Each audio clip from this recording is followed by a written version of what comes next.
Hi, everyone. I'm just very happy to be here and to be able to introduce the speaker for today. For those who don't know me, I'm Lynn Posey Maddox. I'm a professor in educational policy studies, and it's wonderful to see some familiar names and faces, both of current students and alum.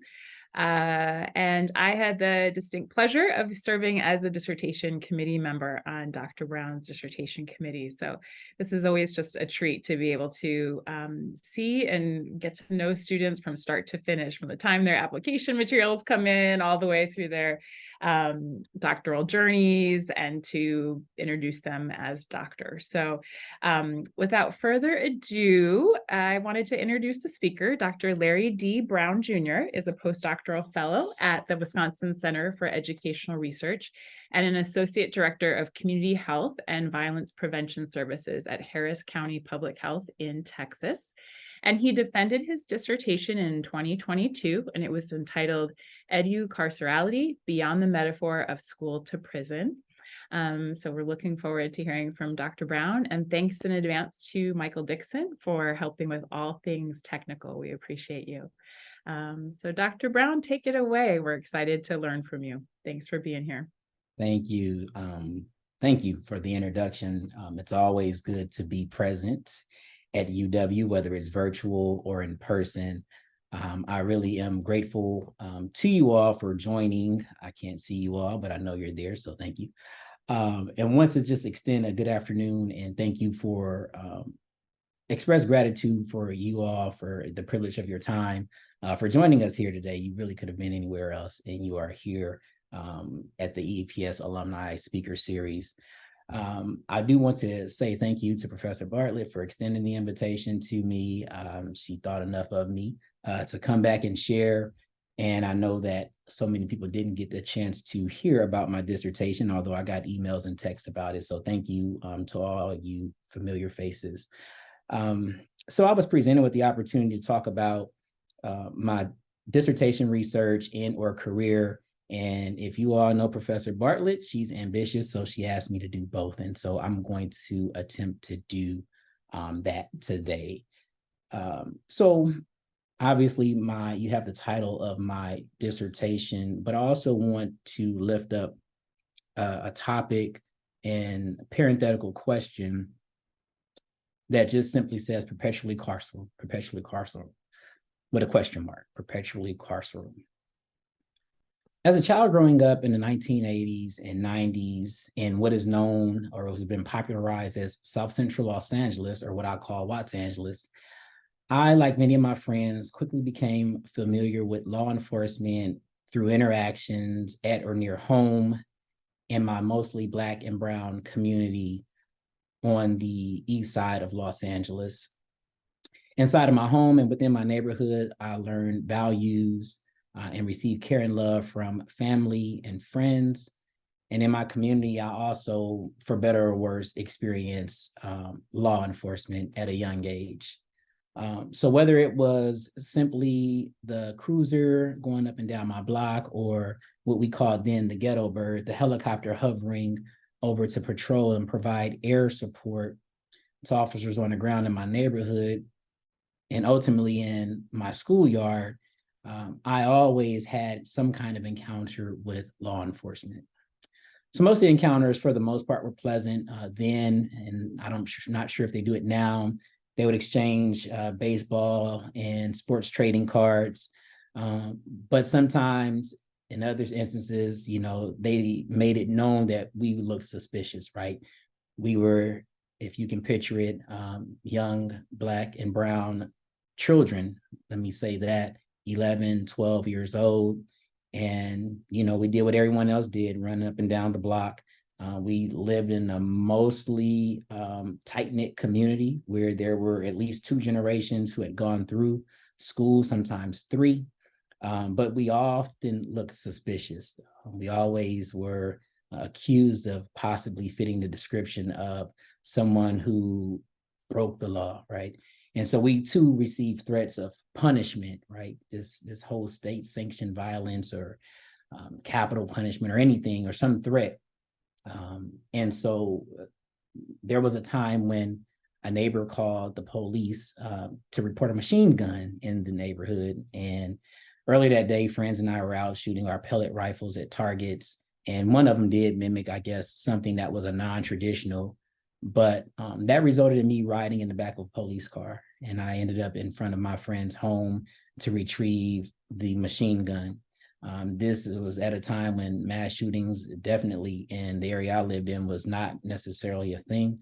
And there was no threat of us shooting at people, rather we were shooting targets, and really we're in the backyard. And because the parents and the young person was non-responsive, police used their authority to take something that was in their home and they broke it up in front of them on their curb and put me back in the car and dropped me back off to my grandparents. And so I learned from this experience early on what it meant, what zero tolerance was about, right? And my old fashioned, and it was old, it actually was my uncle's pellet gun. It remained intact, but I also understood that officers and individuals with power and authority have discretion, and they can select who, there's differentials in selection and in treatment. And that day, we got to see that. And these became everyday experiences and became commonplace for my friends and myself. And it was the norm for Black and brown children at that time in South LA.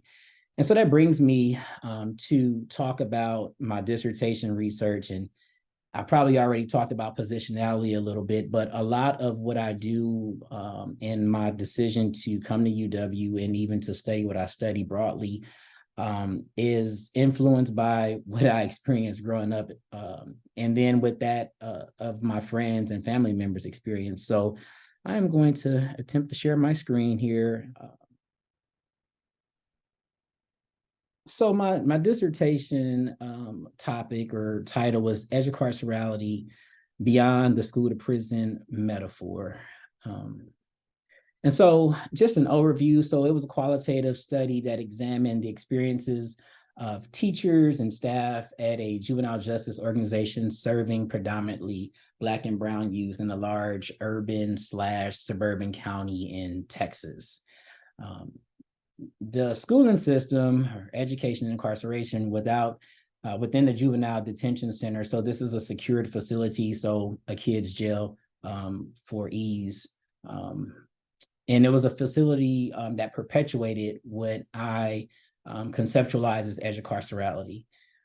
The study also revealed the nuances of how education is constructed and delivered, and then how teachers and staff's perception of students either interrupted and or exacerbated the inequities that we saw as a part of the carceral continuum.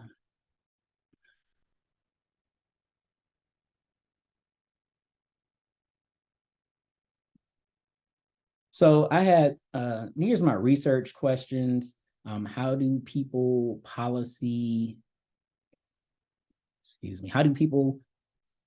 okay, my technology wants to fail me, but I'm coming back to it. How do people, policy, and practices in the juvenile justice organization reflect the interconnectedness of education and carceral continuum?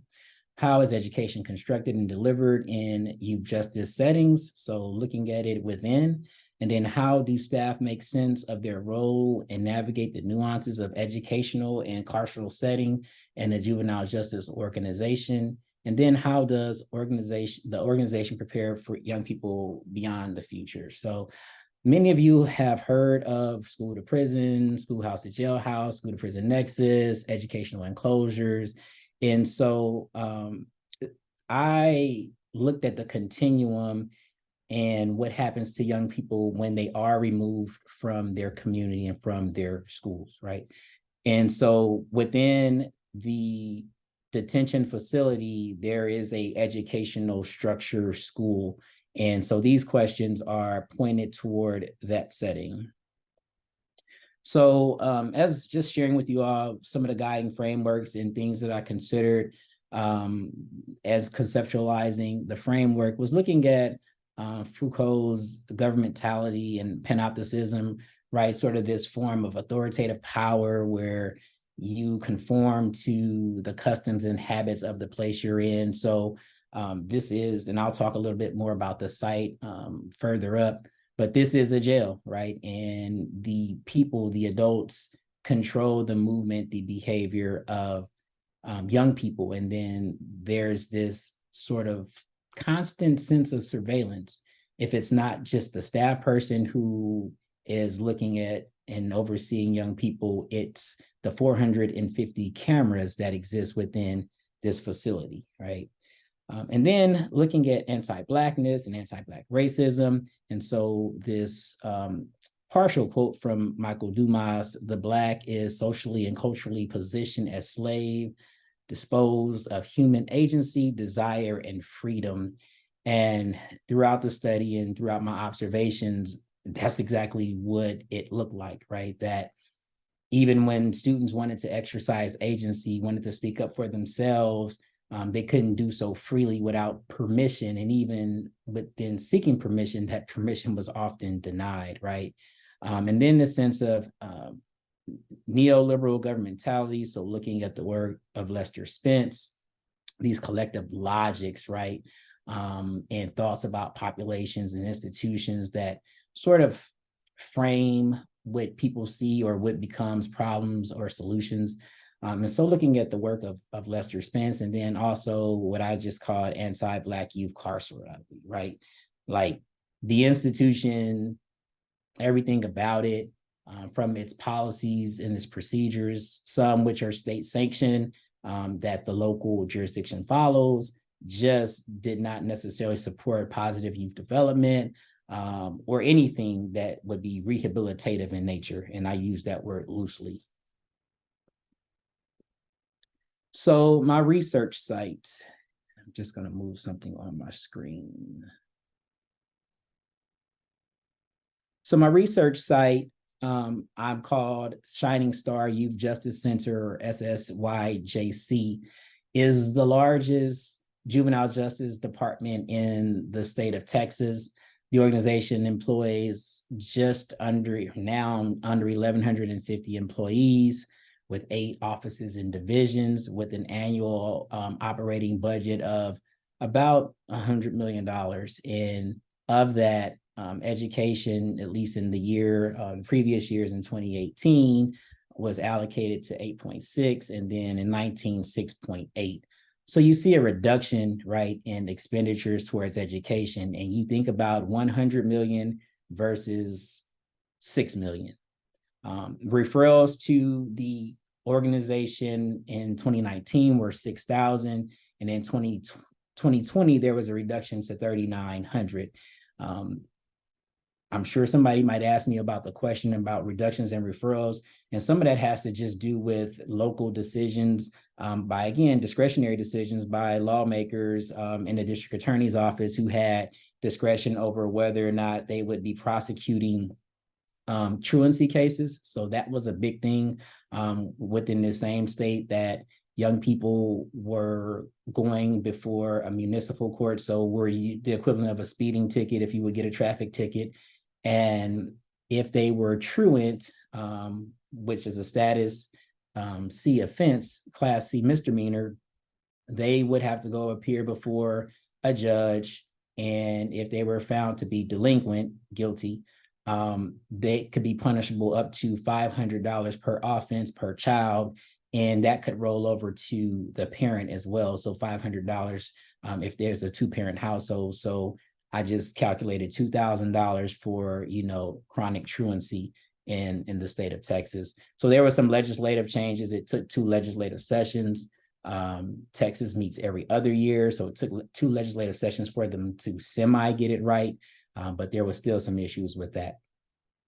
Then the juvenile reception facility. So this is the actual pre-adjudicated detention facility for young people ages 10 to 17, where they are housed and where they do everything while they're awaiting court processing and disposition. So admissions at that time in 2019 was 3,840 for the year. And in 2020, of course, again, a reduction to 2,174. A lot of that still is, the changes in law. So looking at only looking at violent felonies is the terminology that was used.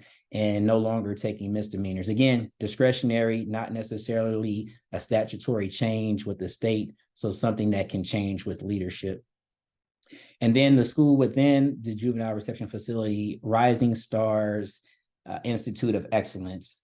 So it is its own charter. The organization has its own charter. The executive director is the superintendent of schools. Doesn't necessarily have an education background, but is the superintendent of schools. And then the school board is comprised of the governing board for the juvenile governing board. So this is the juvenile judges that young people go before for their case, either if it's a pre and they're just going for a detention hearing, or if they're actually at trial and this is the court where they're assigned. And then it's also made up of a couple of adult judges that are either in criminal and or civil court.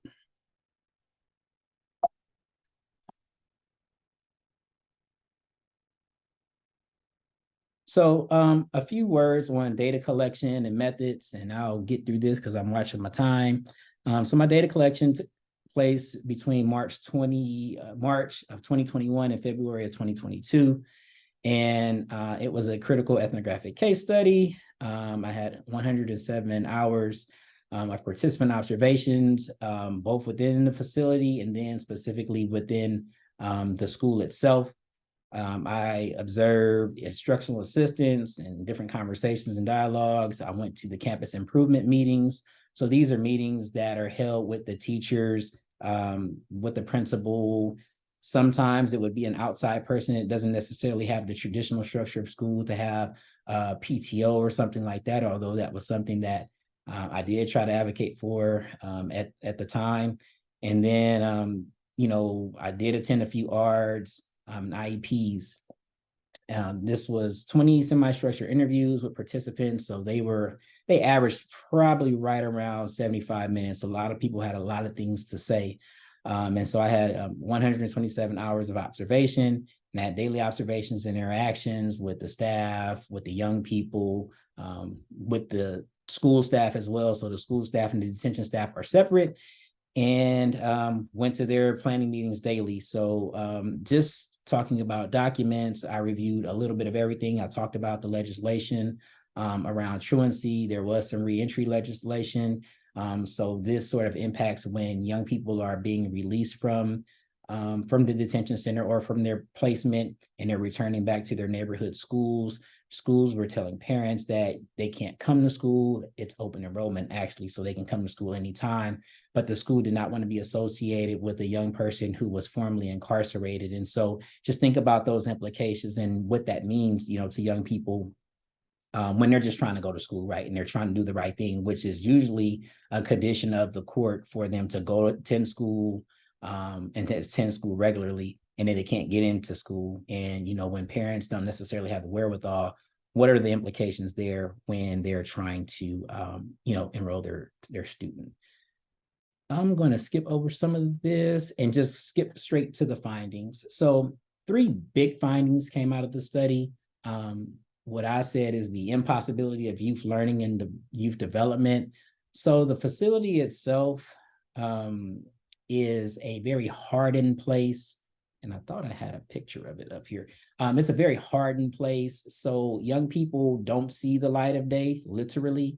When you come in and once you're detained, you don't leave and you don't see outside until you either have to go out on a hospital trip, if you need to go out for outside medical, although medical is already on site, or if you're being released or some other appointment. The facility is concrete and steel.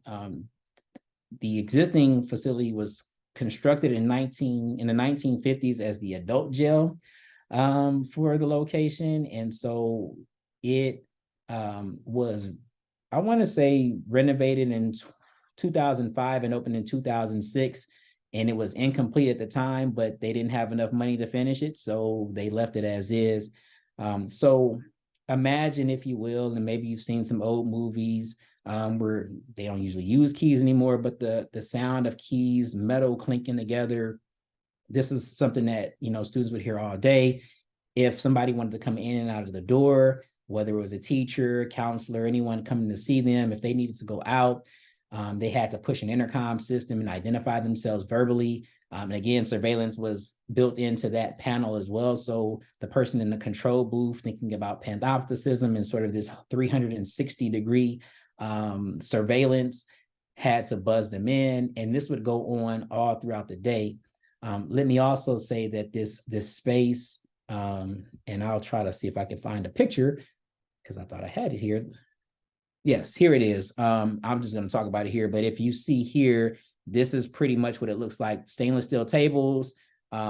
These are the chairs. There's no back to the chair. This is all obviously cinder block. The floors are concrete. And then these stainless steel tables are bolted to the floor. And then these are the rooms where they say, so these are jail cells. That's the best way to say it. And then a TV. And then here, although you can't see it, is the observation area where the people can observe, the staff can observe young people. And there's always somebody in there with them. And so this is the school. So this is where they would have class. So there is an opportunity, or a lot of times, where classes are mixed. So you may have, someone who is 11 with someone who is 13, and even with them being relatively within the same age group, the grade level varies a lot. So there were a lot of 17-year-olds who were in ninth grade, but they'll be combined classrooms. And so you try to teach in this space. Each unit holds 12, and then on the middle unit, it holds 15, up to 15 young people. And so this is where you eat as well. So there's no cafeteria. So you eat at this place. And then when the gym is not accessible, this is where you have recreation.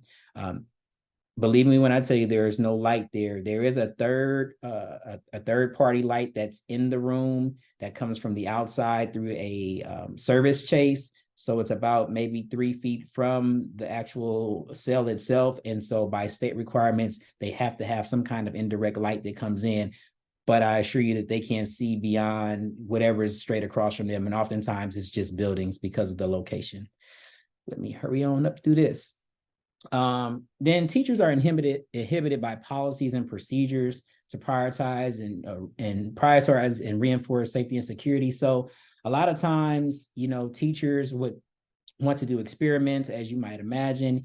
Young people would want, or science teachers, and if you're thinking about your time in science, if you did any experiments, a lot of the experiments were prohibited because of the potential for the equipment to be used or taken as contraband. So contraband by definition is anything that the facility doesn't issue to you. So if you have a pencil and you have a pencil when pencils are supposed to be up, that's contraband. And that can get you a 90-minute room confinement. So sort of you're locked behind your door. They can always terminate it short. But those are the things. And so it's always this heightened awareness around safety and security, even over teaching. So even if there's an opportunity where teachers are teaching, young people get into it. If they're unable to de-escalate the situation, then obviously safety and security becomes a priority. Even when it's not a major threat, some teachers may express that they feel threatened and they will leave and end the day early, or at least that period early. And then the state standards sort of position them like that as well. So the state standards, again, are about safety and security, but it's the safety of young people, it's the safety of staff. But it definitely is hyper surveilled, hyper secured in the greatest sense that you might imagine. And then some of the staff policies, practices simultaneously help, hinder, and harm young people. Again, like I was talking about, the contraband, some of the different policies, they help young people in that they have a lot of rights, right? Let me say that they have a lot of rights to be confined in a secure place. But the other piece is they also have a lot of rules that they have to follow.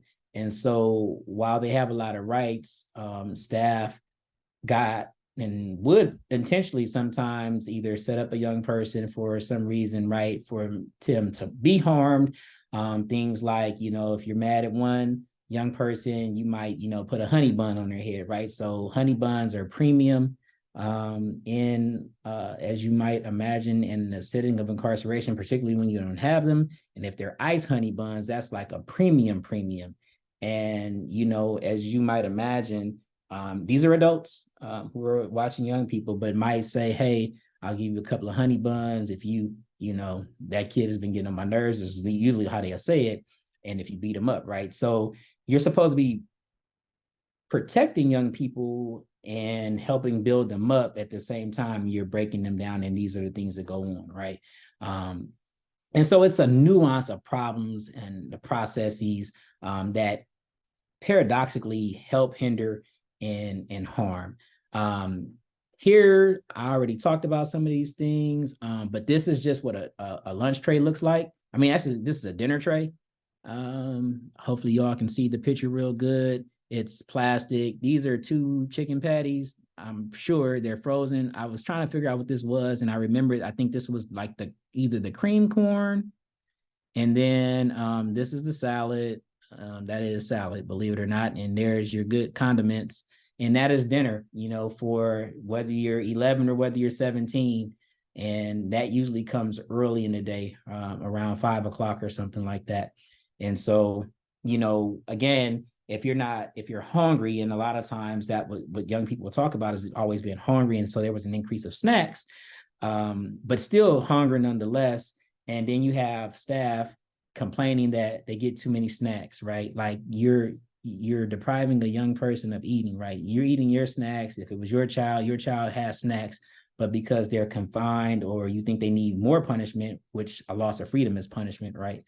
But you have this going on. And so this, this was actually the kind of makeshift bulletin board. It's just taped to a cinder block, but these are some of the things that would be, that what you would find in, some of the units where you go. So I was asking, the deputy director at the time about the space, right? And I was like, what kind of space is this? And, it definitely is not conducive to learning. And he said, if I got to sit down in kind of a utopian place where I could sit down and draw up what one of our facilities needed to look like, it would look absolutely nothing like what we have. It would be as close to the opposite as you can get, right? And so you have administrators who understand that, right? And I'm definitely not advocating for new construction of anything. And I'm also saying that this is a place that's unfit for young people, right? He's a psychologist by training, and so he understood sort of the psychological effects of sound, right, of light, and different things that just continue or constant interruptions. And even myself, I found, hearing the constant door identify, the keys, all of that, even after I left, I could just still hear it, in my head. And it's something that once you hear it, you never forget it. In the interest of time, I will skip to another finding. Teachers talking about them being inhibited by policy. So these are the classroom rules, which you probably can't see them, but listen when others are talking, follow directions of the juvenile supervision officer and teachers, keep hands and feet to yourself, work quietly and do not disturb others, show respect for school and personal property, and work in a safe manner, right? Like this is the priority. And here's a quote from one of the special ed teachers, who most of the students don't even know that she's a special ed teacher. She just they think she's an aide or somebody who just comes and helps out, and she likes that identity. This is a SPED teacher. She says security must be the priority, but I also have only 90 minutes per class to teach 4 different classes simultaneously, modify the lesson for special education students, make sure my English learners understand the assignment, wait for the nurse to dispense medication, stop when the detention and court students are called out, wait for a fight to be broken up, a backup call is in progress as I type in this, and that's what she was sharing with me, wait for students to sit 2 at a table and be quiet so I can begin, and JSO to hand out the golf pencils. So they don't even get full pencils, they just have golf pencils that they use, because again, a pencil can be a weapon. And so prioritizing safety, and she was really contextualizing a lot of what we saw and was observed there. And then my last finding, I talked about the policies and just different things. So again, I didn't say food can be a contraband, but it could be. So if you have a snack beyond the time that you're allowed to allowed to eat it. It's usually about 10 minutes, probably not 10 minutes. They may tell you 10 minutes, and 10 will turn into 2 in 30 seconds. And if you still hold on to it again, that can be perceived as contraband if it's found in your room. Again, it's a minor rule violation. These violations go before the judge. So if it's the detention hearing, or if it's their regular judge, they will look at how many rule violations they have. And sometimes, a lot of times, it will affect what happens to them, or when they're making a determination, they'll kind of continue to remind them. And then you have your major rule violations: assaulting another student, destroying or defacing the county's property, physical altercation, so a fight, all the things that you see right here, right? Stealing somebody else's food. So even if you're trading food, say, you don't like oranges, well, they don't have oranges. You don't like apples and you want the pear, you can't trade the food, right? That's a major rule violation. And I doubt if they give you the full time, but depending on what you qualify for, it's up to 4 hours in your room, or it can go up to 48 hours if it's a fight or an assault. I've seen 72 go twice, just depending on the nature of the situation. I've talked about this a little bit. So just kind of the implications of the research, Edu-Carcerality logics obviously must be disrupted, right? It's impossible to learn in a setting like this with all the dynamics, particularly as the SPED teacher, Vicky, shared, with all these different things and competing folks who serve young people, and I use that term loosely as well, needing to dispense medicine, needing to see counseling, needing to do all this, and everyone is trying to stack it in that one little short time frame. School to prison pipeline nexus literature should contend with young people who are already incarcerated. So a lot of the literature, except for, incarceration education or carceral education is what you'll see sometimes, or prison education, a lot of it is aimed towards adults, but really needs to look beyond sort of the school to prison pipeline and push out, and look at what happens inside of these facilities, who the teachers are. So the teachers are not required to have a state certification. Many of them are retired sometime teachers, or they're on second career. And that same thing applies to some of the instructional supervisional officers. I know I've read their reports before, and they're not the folks who I would want to be teaching my children. Just going to say that and leave it there. And then provide more nuanced approaches. And when thinking about the helping, hindering, and harming that I talked about, as a theoretical note, and then just considering the staff roles, educators, youth workers, educational professionals, workforce development, like hiring somebody else. But even, as someone who oversaw, some hiring decisions and all that, and also some people leaving, about upwards of 70 people leaving in about a 3-year period, either by termination, all of them by termination. It's really hard to figure out who fits in here, right? A lot of people come ambitious and want to save the world, and then they start falling into some of the same oppressive behaviors that other people are practicing and doing with young people, right? And then reimagine education of incarcerated students, right? If you look at some of the curricula, no one has books in there. Let me say that. Everything is a worksheet. Everything is a worksheet. And so when looking at that and who deserves education, right, I would think that these students would have the best of the best teachers, the best equipment, so that we are preparing them to leave this place and not return, versus preparing them to matriculate through the system of mass incarceration. And I'm going to stop there, I think, and stop sharing my screen if I can find it and find myself. And then you wanted me to continue, Michael, or did you? Yeah, if you can continue to Sure. And so that's a little bit on my research.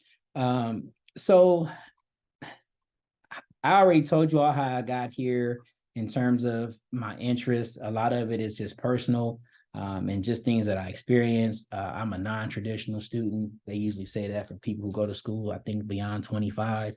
I think when I got to UW, I was 30, 40, so something close to 40. When I got to UW, I know I still look young. Thank you very much. I appreciate that. Water, sunscreen. But I had already worked a full career. I had worked in county government for about a decade, worked in nonprofits, and worked as a youth worker.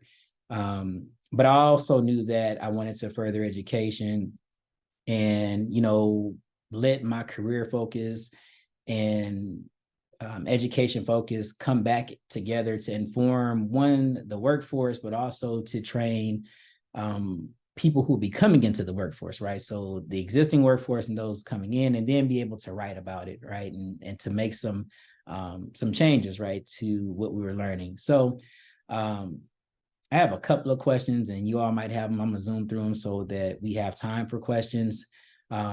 So as introduced, I'm the Associate Director of the Community Health and Violence Prevention Services Division at Harris County Public Health. That's a long title. If you don't know, Harris County is the third largest county in the United States. The county itself has a budget of about 4.5 billion with a B dollars, and about a quarter of that goes to public safety is what they call it, but essentially criminal justice, the DA's office, the jails, everything else like that.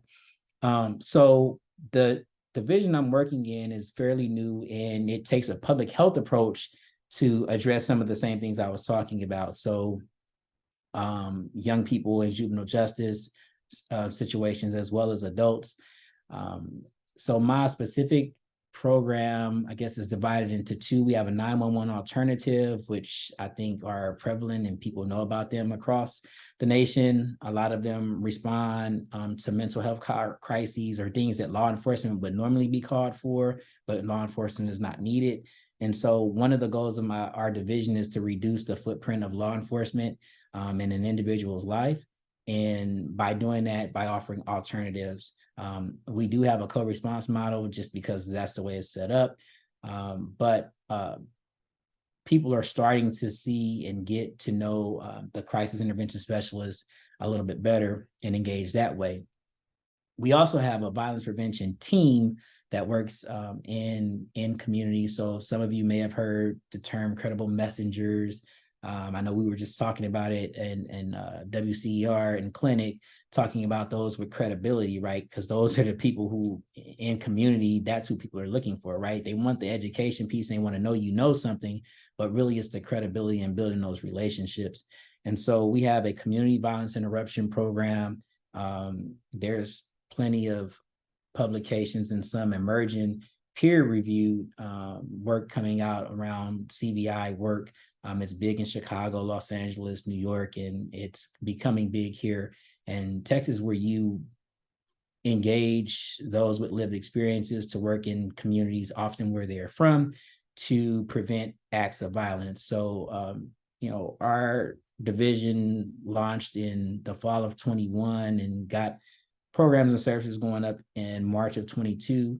And so the teams that I have the privilege to work with have interrupted 27 instances where there was a known retaliation or an act of violence with a firearm was going to take place. So these are unarmed people in community building relationships, and interrupted 27 incidents where gun violence would happen.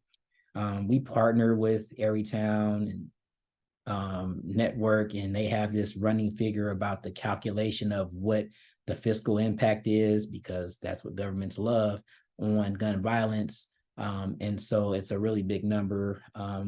But of our 27 incidents, it calculates to about $7 million of funds saved. And that's what it would cost to dispatch law enforcement, EMS, but it does not tell the qualitative story of what happens to the families and those collateral individuals who may be in proximity to what happens. So how did UW prepare me for this? I think, obviously the PhD in educational policy studies is probably the best thing that happened for me.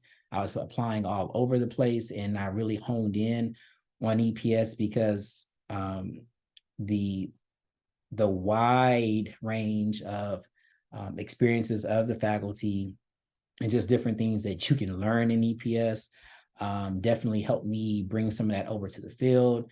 Obviously, I talked about WCR, so I did a lot of evaluation work that came with it. I honed my skills even more And the PhD was definitely a feather in the cap when competing against other candidates. And I still do research within. So we are a small department, but we have an Office of Planning and Innovation. So we do both a lot of policy briefs and program manuals, but we also do write primarily in journals of public health, but there are some opportunities to publish in other journals. So for those of you who may not be going into the academy, that's always still a possibility. And then, the other thing is I'm a postdoc. I have a small postdoc appointment at WCER. So I still have university affiliation, all the rights and everything that everyone has access to, the expensive stuff. Let's be honest, the library, the journal articles and all of that. But also the team of people who I've been working with now since 2015. It's been that long. And that's been really helpful to both my research, but also to my professional career at public health. And then I was just sharing with Professor LPM that I have a student who I've picked up on their dissertation committee who is in public health. So there's a lot of things that you can do. I think EPS gives you that diversity to consider what you want to do, including teaching, right? There's a lot of virtual options, but there are a lot of options to teach right here. There's a lot of research centers here in the Houston area. I'm an affiliate at Rice University, at the Baker Institute. So that's, an opportunity for you to do that and still engage in other careers. And so it's been nice. It's been good in government. I hope we have some questions because I left 15 whole minutes for you. And I'm gonna pause right here and see what we have. Thank you for the time. Thank you so much, Dr. Brown. That was phenomenal. Like everything you shared and the insight. I just want to let everyone know that you can either post your questions in the chat or unmute yourself to start conversation.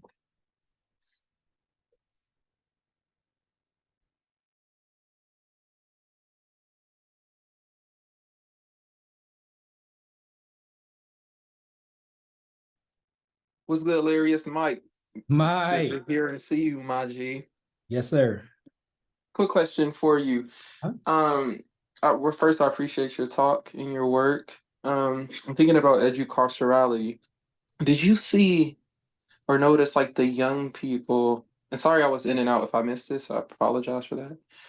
But any like resistance against the Edu-Carcerality itself? Like if you can't trade the pair, can I sneak it or something? Just like these subversive kind of resistant things. Just wondering if you noticed any of that, ways that the youth themselves attempted to resist the harm and like anti-Blackness that's embedded inherently in those systems. Yeah, good question. So I saw it. I saw young people standing up for themselves, right? Like when teachers would try to end class early, you would get a handful of them that would protest. You get a lot of folks who would just clown around and follow. I mean, again, they're teenagers, right? And follow someone else. But you would get someone to say, "Hey, I'm sitting here. I'm thinking about a student right now." And he was very much on track, taking college courses and talking about differential treatment, right? There was in neighborhoods, there was a student from one particular school district, and his school district sent a district laptop, which you have to unenroll from your school district in your school and enroll into the facilities charter. But the school and the charter allowed him to stay enrolled at his home school and attend school. That student was a white student. We don't have a whole lot of white students that come through there. But then when there was a Latino student who wanted to do the same thing, they said they couldn't do it, right? And so I did see where staff who knew about it, teachers said, well, no, we did it for this student a semester ago. We're going to do the same thing for this student here. And that student was advocating for himself, right? He knew where he was. He knew all the classes he took. He knew what he needed to graduate. He knew, the last thing. And then the school just flat out didn't have the last elective that he needed. and he was the only student who needed it. And so he really advocated for himself, saying that, you all want to keep me back and want to keep me here in this place. So I saw that. And then, some students would just say, y'all just, the students say, y'all just being dry. But a lot of times I was like, what does that mean? It's like, no, they being racist. They don't like us. They always think the Black kids don't do this. This one teacher always, treats us a certain way. So, I mean, they were vocal a lot of times, but then, sometimes that being vocal and advocating for yourself is seen as aggressive behavior, right? And speaking out of turn. And so even when you try to advocate for yourself, sometimes you're punished for that. Appreciate you. Thank you, brother. And I'm gonna call you later so I can ask you how you help them be subversive. We record it, right? Yeah, I'm just playing, but I appreciate you, Raji. I wrote about that. I did write about that in my my dissertation. I wrote about that.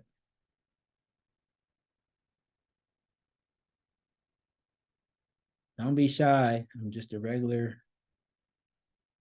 Looks like we have a question in the chat, Dr. Brown. Okay. What next steps do you think the juvenile justice organization should prioritize when trying to improve the education system? You want the real answer to that? So here's the thing, right? And this is where I believe that where research and practice have to partner. I'll borrow a piece of a title from a great book that hopefully you all read, but despite their best intentions, they just don't do right? The organization itself has been engaged, and some of you may be familiar with the Annie Casey Foundation, large foundation. If you don't know them, just look them up. But they've been engaged in juvenile justice reform for probably a better part of 2 decades, right? And the specific site where I studied was part of the initiative for 15 years under 2 different chiefs, right? It's incremental change, and at the same time, it's just a practice and exercise in futility, right? Because when it's time to develop the plan, they may develop it, but when it's time to execute the plan, there's always excuses, right? If they were going to do anything, they could have, but you asked me for a solution. And this is the same thing that Annie Casey is saying right now, right? They're saying that we've worked with sites for over the years. We have enough data that shows that there's been some changes where constituents have held organizations accountable and have been consistent with them, but it's not sustaining unless they're forced to do it. In terms of education, like you really have to tear the whole thing down. I'm just going to be honest with you, right? A lot of students, they come off, they're not on track or not on level. You can see that in the system. And there's so much that needs to be done, but you have to foreground education, right? I mean, this is the state of Texas. I can't imagine a place where it doesn't exist, but this is the state of Texas. Texas kills more people by the death penalty than anyone, incarcerates a whole lot of folks, and it will cascade to young people as well, right? I've been here long enough to see young people who were in the juvenile justice center literally matriculate to go across the street to the adult jail and ultimately continue in this system, right? But at the same time, you saw what the allocations were: $100 million budget and only $6 million to education. It's nothing. It's a fraction. So fix the policies, not only at the local level, but at the state level. There are some great organizations that advocate, like Texas Appleseed. If you haven't seen some of their work, I know it's national. It's groundbreaking, really talking about sort of these things that go on in schools. But really, it is going to take thinking about juvenile justice from a non-criminal justice lens. So many people come from a traditional criminal justice background, and that's not my background. And then just stop being anti-Black, just stop, which is more than a notion.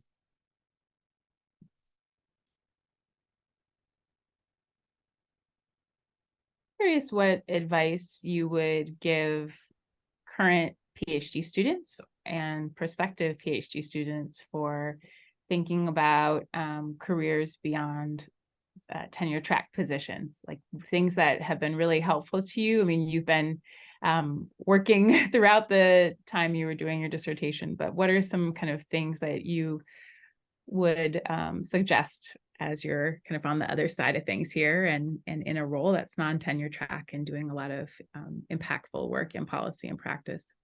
Yeah, great question. Thank you. I think you should think about and imagine what it is that you want to do, right? And if it's not in the academy, that's fine. What is it that you want to do? And even if you don't know what to do, if you did know what to do, what would you do? And I think you should build alliances around that, right? So if that's joining professional associations, because there's always good training opportunities and networking that happens there. Thinking about other fields that you may want to work in. In my case, I had worked 3 professional jobs in the county for about 8 or 9 years or something like that before I came to UW.